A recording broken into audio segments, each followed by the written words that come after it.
আমরা মুসলমান, আলহামদুলিল্লাহ আলহামদুলিল্লাহ। হ্যাঁ, আমরা মুসলমান যদি ফজরের নামাজ না পড়ে মুসলমান থাকা যায় তখন আমরা মুসলমান।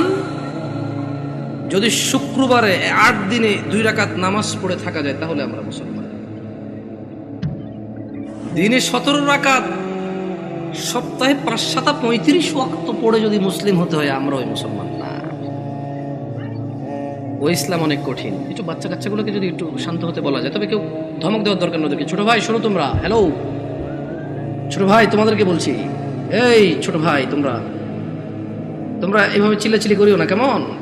তোমরা খেলাধুলা করো, সমস্যা নেই। একটু ওই যে অবশ্য তোমাদের জন্য এই দাওয়াত কতটুকু কাজে আসবে, তোমাদের মুরব্বীদেরই তো কাজে আসবে বলে মনে হয় না। তোমরা তো এখনো কথাই বোঝো না, ছোট মানুষ, 8-10 বছর বয়স। তোমাদের উপর এখনো নামাজও ফরজ হয়নি, তোমাদেরকে কি ওসিয়ত করবো বলো? 60 বছরের মানুষই মসজিদে আসে না। আমি খুব পবিত্র এরকম কি বলতেছি তাহলে?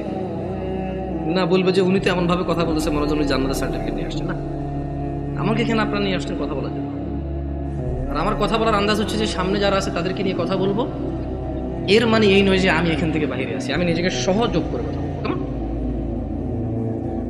নয়াপাড়ার মানুষ, শুকরিয়া আদায় করো যে তোমরা মুসলমানের ঘরে জন্ম হয়েছ। আলহামদুলিল্লাহ। আজকে এখানে যেই ন্যায় এবং অন্যায়ের বিষয় আলোচনা হবে তা প্রত্যেকটা মানুষের জন্য প্রয়োজনীয়, অত্যন্ত জরুরি। কিন্তু তোমরা মুসলিমের ঘরে হওয়ার কারণে চিন্তা করেছো আমরা মুসলমান ওয়াজে যাব, যে অন্য কোনো ধর্মের কারো ঘরে হয়েছে সেখানে আজকে আসেনি। তোমরা শুকরিয়া আদায় করো যে তোমরা মুসলিম হয়েছো, তোমাদের এই মন মানসিকতা হয়েছে এখানে এসেছো। নয়াপাড়ার মানুষ, তোমরা কি মুসলমান হয়ে মরতে চাও? একটা পরামর্শ দিবে, শুনবে?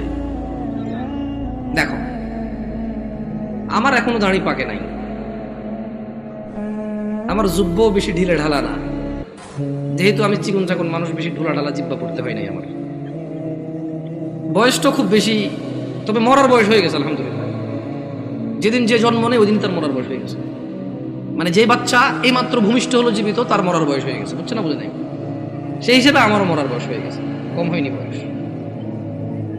তবে একেবারেই মুরব্বী বয়স এখনো হয়নি, হয়েছে?